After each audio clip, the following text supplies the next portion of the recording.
when we get this up and running, we gonna be out of here. Stanford, Morehouse, Spelman. Hey, bring me along. Hey, whoa.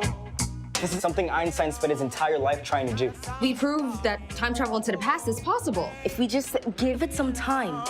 It's scary, but you inspire me. You going places, CJ, and since Pops is going, I gotta make sure that you get there. I don't need you always playing Big Brother. I'm the only big brother you've got. NYPD, don't move!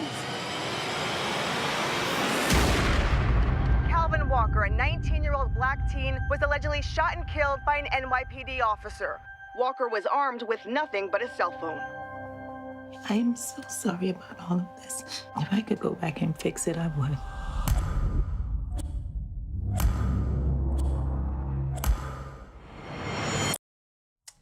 So that is a preview of See You Yesterday. It's a sci-fi movie about two high school best friends who use time travel to save one of their brothers from being wrongfully killed by a police officer. The film was produced by Spike Lee, you all heard of him, directed by Stefon Bristol, and co-written by Bristol and Fredrica Bailey. You're going to hear a lot more about them, and they are both here with us now here at CBS News. Welcome. How you doing? We're on TV.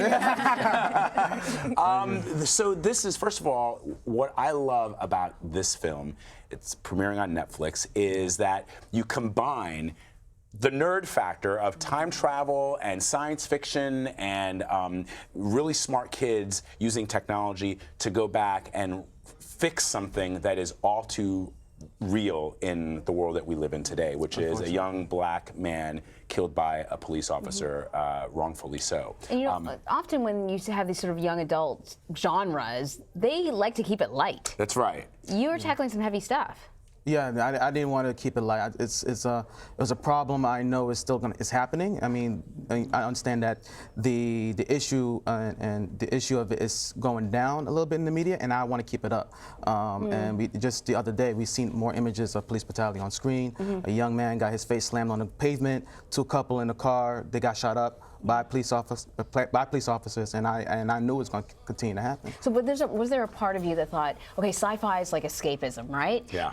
And we're bringing some real stuff into this escapism genre. Did you think, oh, maybe are kids going to be into it, or are they not? Were you concerned about that? No, I knew they was going to be into it, but this film is not only about police brutality, it's also about STEM research and kids trying to figure out their lives in science, and I want that to be an inspiration for real youth in the hood. Yeah, no, and Fredrica, what I love about this is I'm a huge, I love science fiction. I'm a huge nerd around that stuff. And what I like is that you have these two young African-American kids at the Bronx High School of Science who are clearly geniuses if they're able to invent time travel. How were you thinking about the protagonist when you were writing and developing the screenplay? Yeah, well, I think Stefon and I both thought it was really important to show kids of color in a different perspective than we're usually used to seeing them. So we wanted to definitely emphasize that these are kids that are into science, they're into math, they're into college, and they're thinking about their future careers and educational paths. So it's really important for us to show this aspect of what our young people are doing, because they're out there doing it all the time, but we don't always see that. So this was really important for us to show. Just listening to the music, what I like about this is that, yeah, they're African-American kids. They're unapologetically African-American kids. But it's also a story that you could put anybody, any sort of character in there. You guys have been friends for a while, or no? You went to NYU. You guys went to NYU. But do you know each other at NYU? Are you guys from New York City? I'm from Brooklyn, Long Island. All right. DC. All right. Okay. How did you connect? Well, at NYU, we're both in different programs. I'm the graduate film program, and she's in the graduate dramatic writing program. And once I needed help with the short film, the writing aspect, because I needed to be a stronger writer. The only way I could do that is with a second writer. So I sought out a student that was in the dramatic writing program, and the chair hooked me up with Fredrica. So there's one more thing that I love about this, in addition to this incredible body of work that you've produced here, which is the process by which you guys were connected. You talk about a chair, an individual, a professor, I guess, who saw your potential, and said, you know what, lightning in a bottle by putting these two together. Describe just a little bit of that process. What did they see? What did your professors see in you that led them to pair the two of you together? Honestly, I emailed the chair of the dramatic writing department, and I sent him the synopsis of the script, and he said, okay, let's see what we can do. And I interviewed Fredrica, and that was it. It was like a real interview. I was nervous. Was it a real interview? Are you serious? Is he like, can I see your resume? Yeah, he's like looking at your resume. He's like, so let's see here. It says you've done. It was legit. So glad you asked about, a chair seeing potential, but someone else who saw potential was Spike Lee. Okay. Tell me that. Tell us that. Like, how did that happen? I know Spike for like 8-9 years now. I met him at Morehouse College, the best college in the United States of America. Did you go there? Always represent. As an undergrad? I did went there as an undergrad. Okay. All right. Represent. Yeah. And I met Spike during his screening of Kobe Doing Work, and I bum rushed him right after. And I said, hey, can you give me an internship at 40 Acres?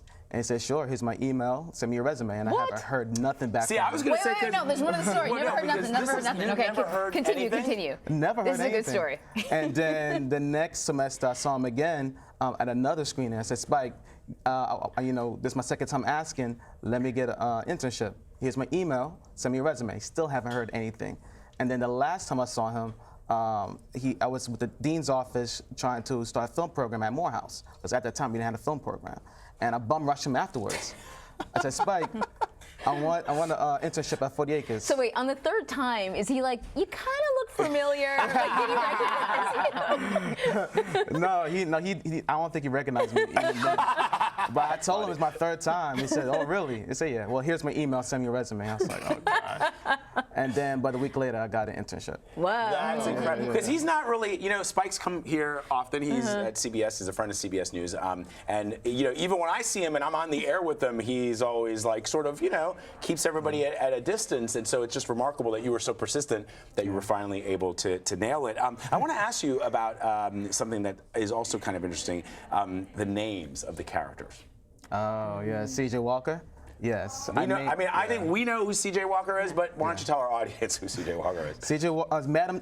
Walker is named after Madam C.J. Walker, who was, a very prominent figure in history. She was an inventor of hair products during her time, and she was a multi-millionaire as a black woman. That's very rare in history that we see a very successful black woman. Does the other character have a story to his name? No. Or no? Okay. No. Sebastian Thomas, he's a Guyanese immigrant, Guyanese child.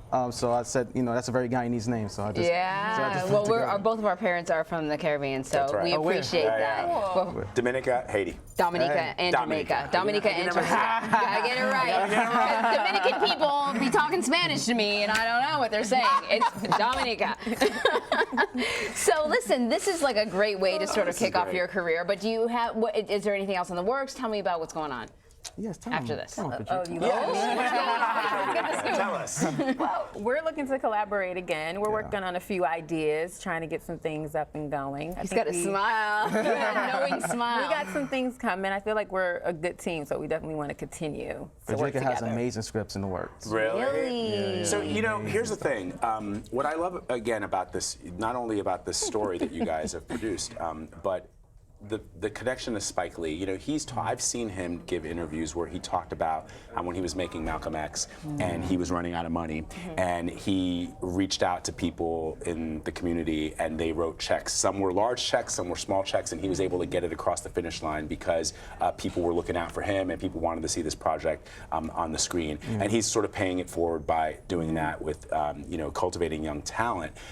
But still, at the end of the day, this is not a movie that we normally see. You are not typically the screenwriters or the directors that we see in Hollywood. Do you hope that through this project you're going to be able to get the attention of people who are not Spike Lee, who see the potential in you because of how talented you are? That's my hope. This story is just, I have a mission with this movie. I have something to say, and I just hope people will respond to this movie and hope people will react to it and have different opinions about it and figure out how to, put police officers more, hold them more accountable. That's my only hope right now. And the next movie will be the next movie. But right now, I'm just focused on this. You taking a lot of calls? A lot of agents calling you guys. Want to know what's cooking, Fredrica? Next, yeah, next? they're Yeah, calling. yeah, They're like, calling. come on, what's the next thing? Well, All right. I can't wait to watch it with my daughter. She's 8, and I know she would just love this, and she would definitely be inspired. So thank you, and Thank you guys very much. Thank you for your work, having and thank you us. for coming on. We're so proud of you. This is really wonderful. Oh, thank you so sir. much. Excellent. The Netflix sci-fi drama premieres on Netflix on May 17th.